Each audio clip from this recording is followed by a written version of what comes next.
샬롬 반갑습니다. 좋은 아침입니다. 주님의 성령이 오늘도 저와 여러분들과 함께 하시는 복된 하루 되시기를 축복합니다. 오늘 하나님께서 저와 여러분들에게 주시는 말씀은 시편 77편입니다. 처음부터 마지막까지 개별적으로 묵상하시면 좋겠습니다. 그리고 함께 3절에서부터 11절까지의 말씀을 읽어보도록 하겠습니다. 내가 하나님을 기억하고 불안하여 근심하니 내 심령이 상하도다 셀라. 주께서 내가 눈을 붙이지 못하게 하시니 내가 괴로워 말할 수 없나이다. 내가 옛날 곧 지나간 세월을 생각하였으며 밤에 부른 노래를 내가 기억하여 내 심령으로 내가 내 마음으로 간구하기를 주께서 영원히 버리실까? 다시는 은혜를 베풀지 아니하실까? 그의 인자하심은 영원히 끝났는가? 그의 약속하심도 영구히 패하였는가? 하나님이 그가 베푸실 은혜를 잊으셨는가? 노하심으로 그가 베푸실 긍휼을 그치셨는가 하였나이다 셀라. 또 내가 말하기를 이는 나의 잘못이라. 지존자의 오른손에 해 곧 여호와의 일들을 기억하며 주께서 옛적에 행하신 기이한 일을 기억하리이다. 아멘. 오늘 이 시편 77편을 나누기 전에 영혼의 어두운 밤이라는 개념을 여러분들과 먼저 나누고 싶습니다. 이 내용을 시각적 이론으로 정립한 인물이 16세기 스페인의 카톨릭 신비주의자였던 성 요한이라는 사람입니다. 그러니까 이 사람은 영혼의 어두운 밤이라는 책을 지었는데요.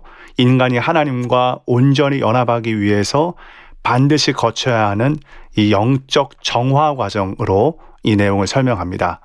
그러니까 이 어두운 밤은 단순히 심리적이거나 우울함이나 고난을 의미하는 것이 아니라는 것입니다.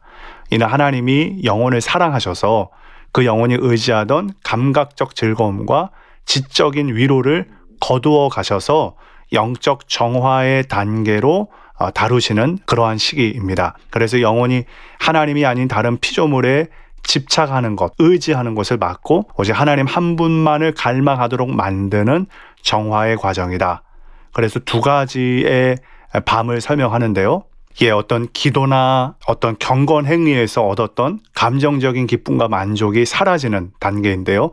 이 영혼이 감각적인 위로에 매이지 않고 더 깊은 영적인 차원으로 성숙하게 한다고 합니다. 또 다른 측면으로 우리 인간의 지성, 의지, 기억 같은 깊은 내면조차도 아무런 빛을 보지 못하는 철저한 무력감의 단계가 있습니다.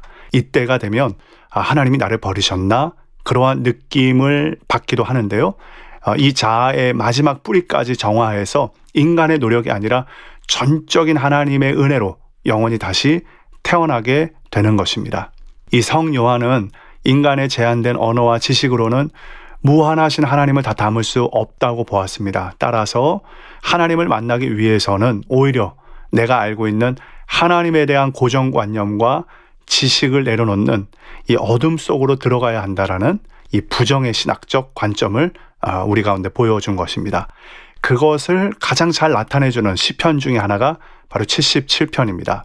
오늘 이 시편의 기자 아삽의 자손들은 하나님에 대해서 기억하고 또 내 상황을 살펴봤을 때 심령이 상한다. 또 4절에 보니까 내가 괴로워서 말할 수가 없을 지경이다 라고 고백을 합니다. 그러면서 지난 날을 생각을 해보니까 왜 내 삶에 이런 일이 벌어지지? 그리고 하나님께서 나를 영원히 버리실까? 하나님이 더 이상 나에게 은혜를 주시지 않는 것일까? 하나님의 긍휼하심은 더 이상 내 삶에 있지 않는 걸까? 내가 옛적에 하나님과 약속했던 것들이 다 폐기되었나? 그러한 불안한 심령들이 여실히 드러납니다.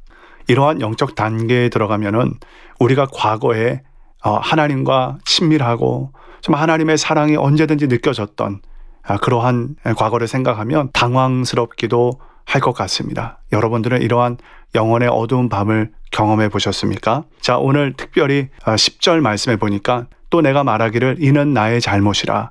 지존자의 오른손에 해 곧 여호와 일들을 기억하며 주께서 옛적에 행하신 기이한 일을 기억하리이다. 여기서 재밌는 거는 이 개역 개정판을 보면은 나의 잘못이다. 그렇지. 내가 아무리 영혼의 어두운 밤에 있어도 하나님에 대하여서 이렇게 생각한다는 것은 너무나 잘못된 것이지. 내가 이렇게 나아가서는 안 되지. 라면서 자기의 잘못을 성찰하고 돌아보는 어떤 회개의 과정으로 나아가는 듯이 번역이 되어 있는데 이 표준 세 번역은 어떻게 번역이 되어져 있냐? 이게 나의 잘못이라는 것이라기보다는 하나님께서 다시 나를 회복시킬 거에 대한 그 소망을 노래하는 것으로 번역이 되어져 있습니다. 이것이 어근까지 들어가면 좀 복잡해지는데 중요한 것은 이 영혼의 밤을 통과하면서 자기 자신을 성찰하고 하나님께서 행하실 일에 대한 소망으로 나아가는 것, 이 변화의 과정을 우리가 반드시 겪어야 된다라는 것입니다. 특별히 이 시편 말씀을 보면 12절부터 나오죠. 주님의 모든 일을 작은 소리로 되뇌이는 거죠. 그리고 작은 소리로 읊조리는 것입니다. 하나님이 내게 행하신 일들을 말입니다. 그 내용들이 나오는데요. 저는 특별히 저희 교회가 지금 10주년을 맞이하여서 이런저런 일들이 있지 않습니까? 부흥회도 있고 또 이번 주에 감사 예배도 있고 그러면서 하나님이 내 삶을 어떻게 인도하셨는가에 대해서 우리가 좀 되뇌어보고 또 작은 소리로 읊조려보는 그런 시간을 가지면 어떨까 싶습니다. 정말 내가 영혼의 밤을 통과하고 있을 때 내가 너무나 답답하고 괴로워서 견딜 수가 없을 때 하나님이 나를 여기까지 인도하셨구나.